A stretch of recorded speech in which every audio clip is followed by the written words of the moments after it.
Hey guys, it's M4J here and welcome back to Euro Truck Simulator 2. This is of course M4J Logistics. Apologies in advance if my voice does sound a little bit funny. I'm trying to make it sound as normal as possible, but basically this is I'm recording this while I've got my cold or my flu or whatever it might be, so my voice might be a little bit funny.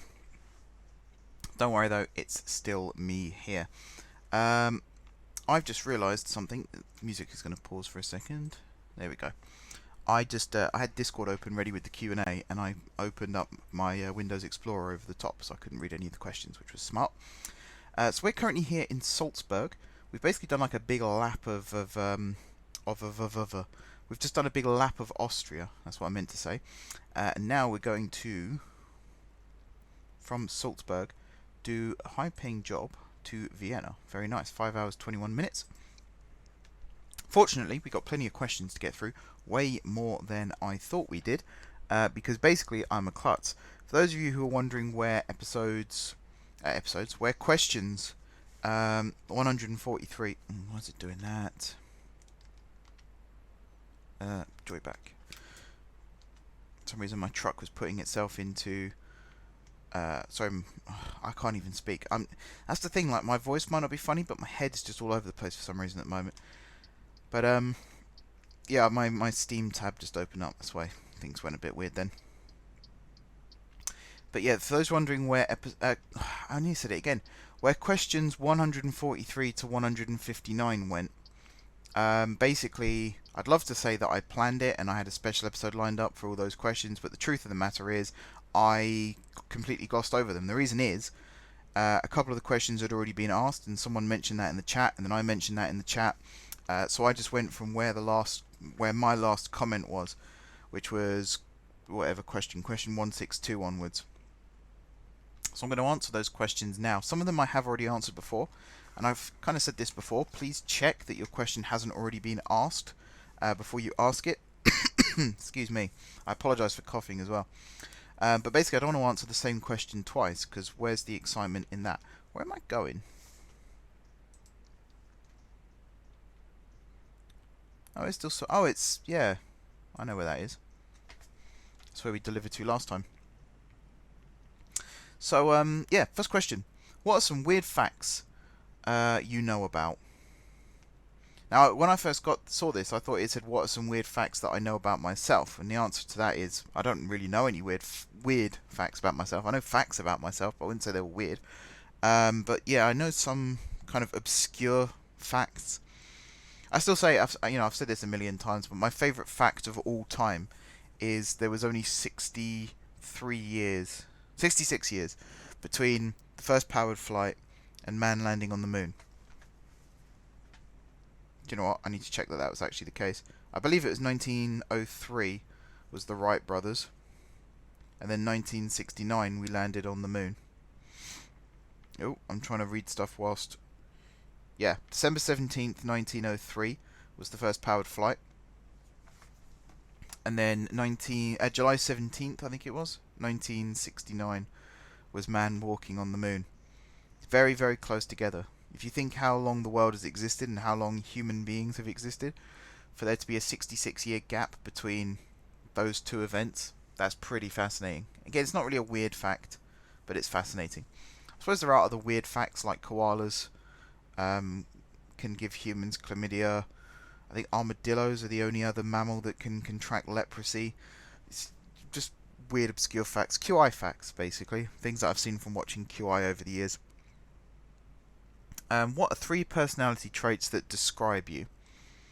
So for me, 3 personality traits. Ambitious, I think is one. I'm always ambitious. Lazy. And... ambitious, lazy, and temperamental. I can get wound up very quickly, but normally it's by something that has been going on for a long time. So, for example, for my channel, people who ask the same question over and over again, I find that to an outsider it looks like I lose my temper very quickly, but when you have months, if not years, of being asked the same thing over and over again, or being told the same thing over and over again, you have a very low tolerance for it. So I am quite temperamental. I do lose my temper a lot, but for valid reasons, I feel. Besides management and simulation games, what is your favourite genre of video games? Now, I'm pretty sure I've answered this in this series already.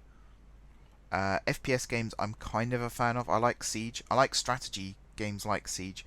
Not real-time strategy games like Civilization or Command and Conquer, but games where, you know, it's not about how many kills you get. It's not about how many times you die.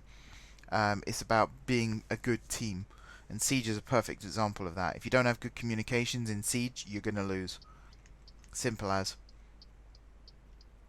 So I like games like that. I like games where it really makes you think. I also like doing quiz games and stuff like that. Jackbox is something that the guys and I have started playing, which is a lot of fun. Something I hope to do a lot more often. My truck just drifted then. Lost the back end.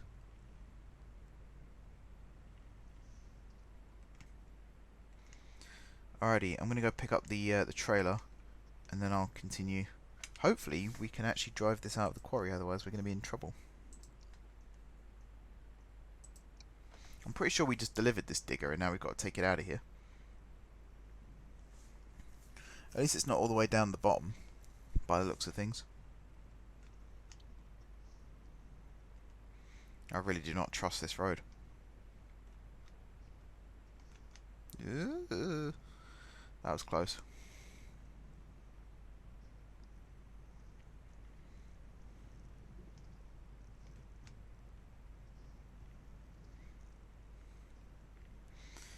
I could just feel my truck sliding all over the place right now. Okay, trailer's here.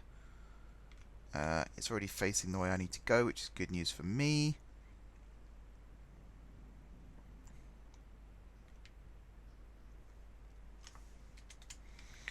Let's back up onto this.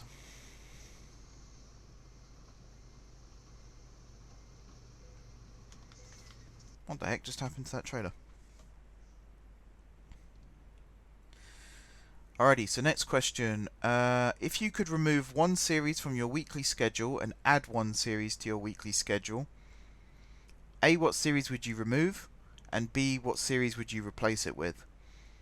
I don't think there is anything I'd like to remove right now, because everything that I did want to remove, I did just before, or just after, I should say, Christmas. You know, things like Factorio, Train Sim, Minecraft. Those are the series that weren't getting many views. They're also the hardest to make and plan out.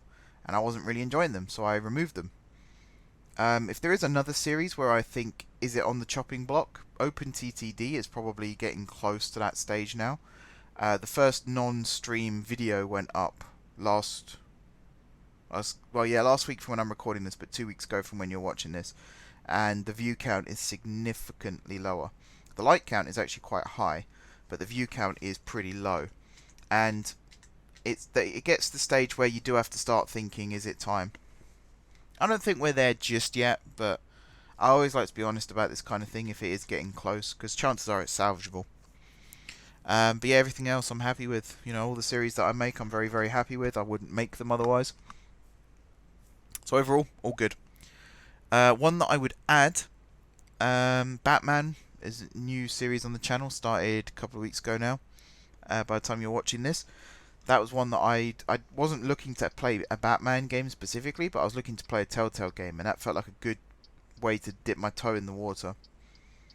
So hopefully that does quite well. The view count's been, again, very disappointing, but I guess people were very iffy on YouTube. If they see something they don't like, they just instantly unsubscribe from a channel. You know, I don't like those people, really. I don't want them watching my videos anyway, because they're just toxic. Besides that, the Siege. I really wish I had someone who could do the Siege editing for me. But I don't know anyone who can edit videos right now. And I'm not going to be one of those people that goes on Reddit and asks for an editor, because I don't really trust anyone else with my footage. So I'm going to have to do it myself. Which means it's probably not going to be quite at the standards that I would like. But there we go. That's by the by. If you could go back to modded Minecraft but had to pick a different mod pack, which mod pack would you go for? Oops. Hitting the wall there. So I have the M4J Guard City project mod pack, which I use. I streamed with it when I did the 1K streams. It's not my mod pack officially, though. It's a cluster of mods that I've downloaded and combined together into a mod pack. So I'm not going to release it. I'm not allowed to release it. I probably wouldn't want to release it anyway. But yeah, besides that, I'd like to do something based around engineering. There's a lot of things like all the mods, and what they basically mean by that is all the magic mods, which I'm really not interested in. Things like Britannia, and there's one where you go into like a swamp biome where like the whole world is a swamp. I'm not interested in that kind of things. I want to do like industrial age, engineering, technology based stuff.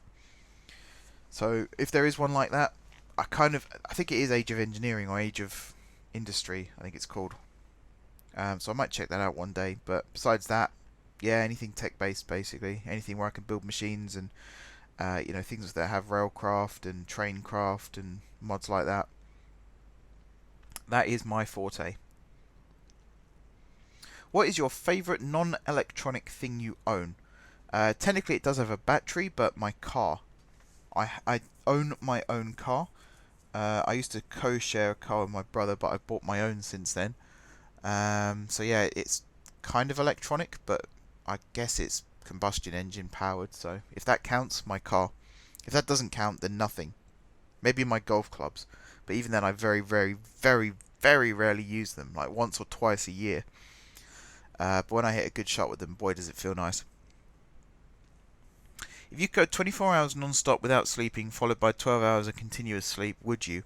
Probably not, because other people wouldn't do the same thing.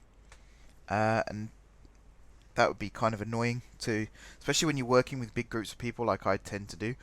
If I slept for or if I was awake for 24 hours, then there's a lot of nighttime hours where everyone else is, sleeping and I'm awake. And then sleeping for 12 hours, chances are, unless I do it at night, but even then it's always staggered, it's always offset by half a day each time you do it. So if I did like 12 p.m. to 12 p.m. staying awake and then slept for 12 hours, I'd wake up at 12 a.m. and then it would be 12 a.m. to 12 a.m. and then I'll sleep for 12 hours and wake up at 12 p.m. So I'll always have like every other day for me would be spent pretty much on my own for 12 hours, which doesn't sound like a lot of fun in all honesty, so probably not really. I mean, my sleeping pattern is pretty messed up right now, but it's salvageable. Whereas if I was to do that trick, it wouldn't be very salvageable at all. Right out of high school, or equivalent, so that's secondary school for me, what were you planning on doing for work? Now, I've told this story so many times, so I'm not really going to dwell on it again. Mechanical engineer, theme park designer. Those are the two things, both tying in one to the other. As a child, did you watch football games? No, I didn't. The only time I did was when Newcastle were on. And I, believe it or not, I wasn't much of a Newcastle... I wasn't much of a football fan. I was a Newcastle fan. Oh, come on, I went through on Amber. That's bull. I wasn't much of a football fan, even though I was a Newcastle fan. I think it's because that when I was a kid, Newcastle were kind of a laughing stock. They still are, let's be honest, but I can take it now. Whereas as a kid, I kind of switched off a lot. People were just taking the piss out of me for no reason. I always find it harsh to take the mickey out of someone for supporting a rubbish football team, because I always have a lot of respect for that. I hate glory hunters. If you're of my generation and you tell me you support Arsenal, you're a glory hunter, even if you support them now, because you basically support the team that won the league the year you were born. I'm not a huge fan of people doing that. But yeah, I mean, last episode I talked about the Great Western Railway Museum at Swindon. One year, my grandparents, my parents, my brother and I think I clipped the sign there, we went to Swindon to go to the museum, and it was during the World Cup, so I think it was in 2006. Sounds right. Actually, no, it must have been before that. It must have been 2002. Basically, there was a England match on during the day, the middle of the day. So I had to sit in the middle of a shopping centre for 2 hours while a football match was being played on the big screen. And at the time, it was the most boring 2 hours of my life. Even though they had a model shop in the shopping centre, which I went in, they had a layout there as well that I was watching. But that was the most boring 2 hours of my life. Whereas these days, I think I'd have really enjoyed it. Just sitting and watching England play in a World Cup. The closest I've come to watching England play in a public arena is when I was at Butlins one year. And this was during the 2014 World Cup, in fact, because they had the matches on in the big screen in Butlins. So we sat and watched it there. That was quite fun. I miss those days. Being young and free and not having to worry about... Well, actually, I was at uni and worried about quite a lot of things, but you know what I mean. What are some games you quit only because the developers started monetizing the games in ways you didn't like? Now, I did answer this on my OpenTTD stream, but I'll answer it again. The short answer is COD, Call of Duty. I hated the way they were starting to monetize that. Yet the fact you had to buy DLC packs to get extra maps and skins and all that kind of thing. That's it, really. That's the only game I've encountered where microtransactions became an issue. Because microtransactions are in Siege, but they're not really a problem. It's not pay to win or anything like that. So I don't have a massive problem with them. Plus, Siege isn't a game for kids. It's an 18 rated game. I think it's an 18. It might be a 16 actually. But the point is, it's not exploiting kids like Fortnite might do. So Fortnite is predominantly a sort of young tween age range game, and it's full of microtransactions, which I personally think is morally wrong. Call of Duty and Siege aren't like that, but Call of Duty, it felt like it was becoming pay to win, and I hate games that do that. I think that's a real dick move when developers do that. So yeah, Call of Duty was the one where I switched off, and plus the games were getting worse and worse. The fact they were releasing a new game every year, even though the developers... so Activision are the publishers, but they have 3 developers. Sledgehammer, Treyarch, and Infinity Ward. They're the 3. I remembered them. I'm really happy. And even though each developer had a 3-year timescale to get each game finished, the fact they were pumping out a Call of Duty game every single year meant it was getting very tiring very quickly. And when they started introducing things like exosuits and wall running, and when it became obvious that they were starting to look at what other FPS games were doing and sort of borrowing elements from the best, I just switched off. Didn't want to play anymore, wasn't interested. And even now, I think Modern Warfare looks like a very solid game, but I just do not trust Activision anymore to actually go and buy it. Even if the developers have done a good job with the game, which I think they have done, to be fair, I just don't like the fact it's a cash cow. So it's a bit controversial. I know some people might not agree with what I've said, but me personally, that's my opinion. If you had to go to another profession, which profession would you take? Mechanical engineer, theme park designer. Did you know that during the first few days of 2020, in order to be able to play certain games, you had to set your system clock back to 2019? Again, I answered this on stream, but I was not aware of that. Which games had that issue is what I would like to know, because no game I own had that problem. I didn't play many games at the turn of the year, so one might have done, but to my knowledge, I didn't have that problem. I didn't have to reset my system clock or anything like that. There's OpenTTD questions here, but I'm not answering them, if that's okay, because I've already answered these types of questions over and over and over again. And I've said this before and I'll say it again. Don't just ask what's my favourite and then what's my least favourite of a certain subject. Don't ask what my biggest and what my smallest was in any particular area. They're not particularly interesting questions to answer. They're not much fun. I don't think anyone really wants me to go through those. My Discord's just decided to do an update. In fact, both my Discords have just decided to do an update, so I can't read. Okay, looks like I'm having to come off the motorway. I can't read the questions right now. I might have to get them up on my phone. Is this going to add a lot to my journey? My sat-nav isn't updating. Hang on, I need to just check. Oh, I can go into Linz and out again. Oh, here we go. Discord's just finished updating. See, I'm not going to answer the OpenTTD questions. And if you ask me what my... Like, if you do opposites questions, so if you ask what something is, like my favourite, least favourite, and then you ask the opposite, I'm only going to answer one of them. And I hope you guys understand why that is. Because, as I said, they're just not interesting. So, Euro Truck Simulator was the biggest unexpected financial loss I've ever had, and my biggest unexpected financial gain I've ever had.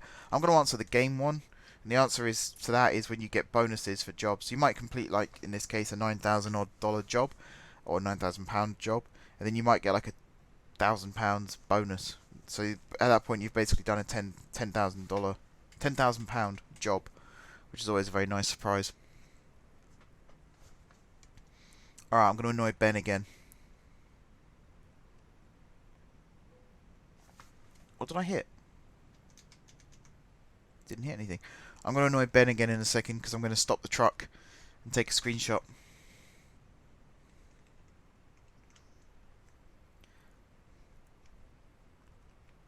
And then, did I ever play the original Transport Tycoon games? If I had £1 for every time I've answered that question, I wouldn't have to make YouTube videos as for a living. Please don't ask me that question again. Very boring. Right, I'm just going to scroll down on... Where did we get to? I think I got to here. So I have loads more questions that I can answer. Well, we're about halfway through the journey, so that's good. If you could make your own game with full autonomy and a full studio of 150 developers, what type of game would it be, and what would its main features be, including gameplay, graphical aesthetic, etc.? So this was asked by Ben. Hopefully you don't mind me saying that. The reason I'm mentioning that is because Ben knows of a game that I'm looking to develop for XVI. And the answer to this question would be, although I'm very, very confident that we as a team of 6 can make the game that I would like to make for XVI, I would also... I've gone the wrong way here. I'm going to have to double back. Yeah, as well as the fact that I'm confident we can produce a good game just as us as a team of 6, I think if I had a full dev team working on a 3D version of the game, then I think it could become a really good seller. So I can't give too much away about it, unfortunately, at this stage. But trust me, if you are into the same types of games as me, which if you're watching these videos you tend to be, you will enjoy the game that I am wanting to make. So when I have more details about it, and I can tell you guys, believe me, I will. Okay. This next one apparently is a corker.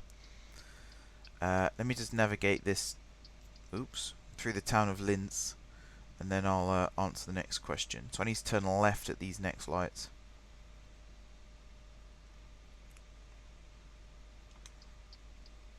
I'm probably blocking the junction. Yeah, I'm going to be blocking the junction here. Oh well. So this next question is, this is a corker. Out of the XVI team, would you rather have Kurt's artistic ability, Ben's coding and programming ability, or Dylan's writing ability? To add on, what would you most likely do with the skill you chose? So my role in the company is kind of the all-rounder, the jack of all trades. So I don't have Kurt's artistic ability, but I can sometimes draw occasional things. I can do technical drawings and stuff like that, and sometimes I can apply that to creating maps and that kind of thing. In terms of Ben's coding, I can't code in Python, which is what I think the majority of the RenP engine uses, which we'll use for the visual novels, and I think RPG Maker can sometimes use Python as well. And I've never tried C+ or C# or anything like that. But again, I can do coding. I can code in JavaScript and HTML5. I can also code CNC machines. So there's that. And then Dylan's writing ability. Dylan is a very, very good writer, but I can write to an extent. I've written stories in the past. I've never done. I've kind of done poetry, but never to that level. If you follow Dylan on Instagram, you'll see some really nice poetry, by the way. Excuse me, I've been holding that cough in for ages. Yeah, which of the three would I have? I think one of the things like Global Ventures, I'd like to be able to draw my own ride logos to go on screens at the entrance to each ride. So that would be a nice skill to have. But I think really the one I'm going to choose is Ben's coding. And the reason being is with XVI, we can all do pixel art here and there. We can all do a little bit of writing. So me and Kurt have been writing the story for Cavier. Kurt's been doing the fair bulk of it, to be fair. But I've written an arc. I think I'm going to be writing a second arc. And I've been doing like little bits and pieces here and there, touching up the script. and then Dylan's been doing all the side quests on his side of things. But we only have Ben who can do the coding, so I think having a second coder would be quite useful. So I'd take Ben's coding skills and I would use it to help code other aspects of the game, so that we've got a team of 2 working round the clock really to get the game finished. So again, that's probably a really boring answer, but that's what I would choose. So this next one is also to do with XVI. Okay, you don't need to answer this, but I'm curious. Out of the XVI team, whose negative trait would you rather have, if you had to choose one? So Kurt's rage quit, Ben's terrible grammar, Alex's inability to organise, Dylan's pessimism, or Sakif's insatiable hunger to play every game ever made. Those aren't my words. That's what's written on Discord. You can check if you don't believe me. Hopefully it's still there. But I think out of all of them, probably Sakif's insatiable hunger to play every game ever made. I've never considered myself to have OCD or anything like that, but I do consider myself to be a perfectionist.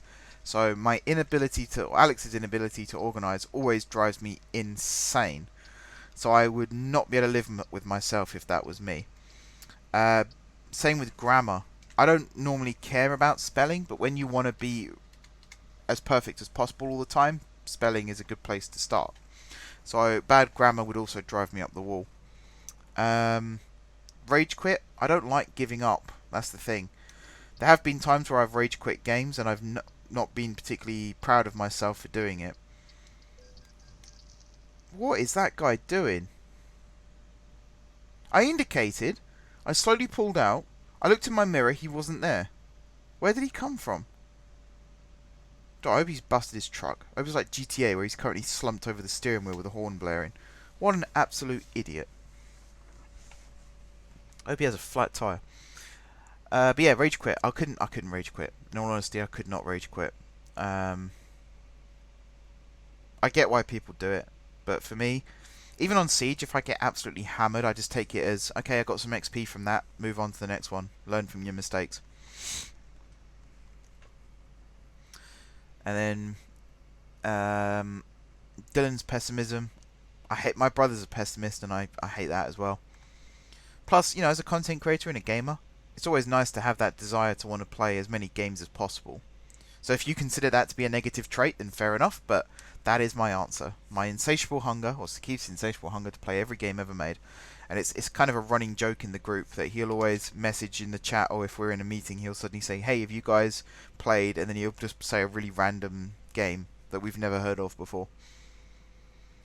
It's not a bad quirk to have. What do you think about the automated logistical trucks that will be on the en masse on the roads soon enough? And if you're in favour, do you have any idea to elevate the mass unemployment that would follow of lorry drivers? If not in favour, then for what reasons?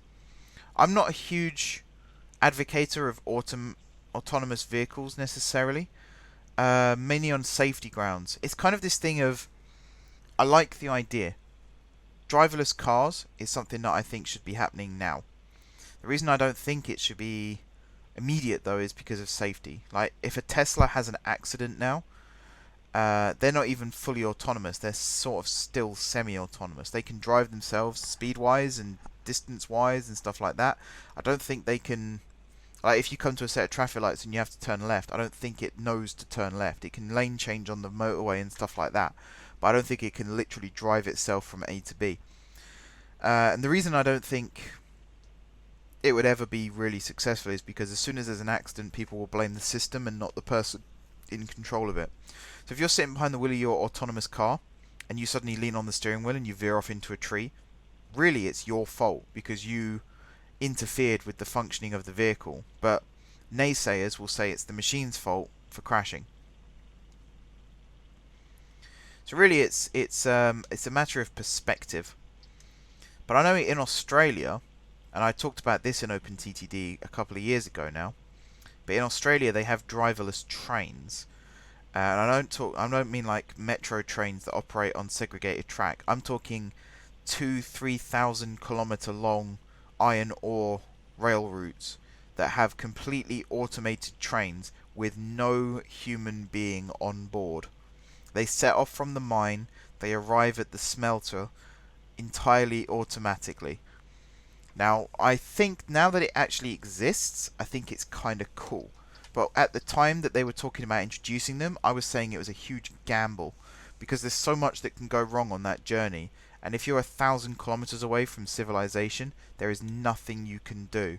You can't just drive out there and fix the problem. It will take you days to get out there. And if it is a case of, if an autonomous train hits a car and kills someone, there's 2 days at least travel before you get to the scene of the accident. And if the train doesn't stop for whatever reason, you'll have an absolute scene of carnage to clear up when you finally get there. So it's in the case of automated trucks, I think if it's done on segregated roadways, then perhaps it will be worthwhile. But if you think how much distance a truck needs to actually stop from full speed, then you add in the factor of there's no driver to have that split-second decision as to whether to stop or not. There could be a lot of accidents before we hit on the right formula, and I'm not sure if that's a good thing or not. So I'm a bit conflicted. I think the better way would be segregated roadways for lorries, or the real better way would be in and around docks, which already does exist, have automated vehicles, and then load it onto a train or a boat, and then ship it or rail it to logistics. So in the case of rail, they have these freight depots all over the country now that are springing up. They're a bit more localized, and I think that's a much better system than at least what's currently going on, perhaps even what's proposed. Do you think lorry driving is an efficient way? Oh, for God's sake, I didn't even see the road speed sign there. They're just catching me out over and over again. Oh wow, we've nearly finished this job. I've flown through this episode. What's the recording time? 30 minutes. Wow. Do you think lorry driving is an efficient way of transporting goods, and could there be a better way? I do not think currently it is efficient. I think lorries are very fuel efficient in general, but in terms of individual goods being transported, I think rail is a much better way of doing it. And like I said, with these new localized freight depots that are springing up, I can't remember the names of them now, which is kind of annoying. But actually, I think I need to be in the left lane for this. But actually having the ability to transport a lot more freight by rail is a better way to do things. Particularly electrified rail. Diesel is still a little inefficient. What do I keep hitting? I keep hitting loads of stuff. Alright, we're only going to do one job this episode. I need to go rest my voice. I need to go to bed as well, because it's just gone past midnight when I'm recording this, and I am shattered, and I'm not very well, as I've already said, so I'd like to go to bed. I wanted to get this video recorded though, because I just had to remind myself that there was those extra questions, so I do apologise for missing them. Thank you for bringing it to my attention. I'll try not to let that happen again, but don't ask the same questions again, and then I won't have to post in the chat, and then I won't have to go from the wrong spot when I'm reading the questions out. Simple solutions.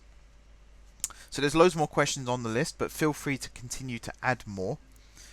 It's always appreciated when people add questions. Gives me something to talk about, gives me something to share with you guys. You might even learn some things about me you never knew before. Who knows? But yeah, until next time, guys. Thanks very much for watching. Don't forget to hit the like button if you enjoyed the video, and of course you're enjoying the series. Drop some comments down below. Tell me what kind of countries you'd like to see me drive in, trucks you'd like to see me drive, cities, cargo, all that kind of thing that you'd like to see on the series. Do let me know in the comment section down below. Besides that, as I said, head over to the Discord and feel free to ask some questions in the Q&A channel. Besides all that good stuff, if you haven't already subscribed to the channel, be sure to hit the subscribe button. If you have already subscribed to the channel, thank you guys for your continued support, and until next time, I will see you soon.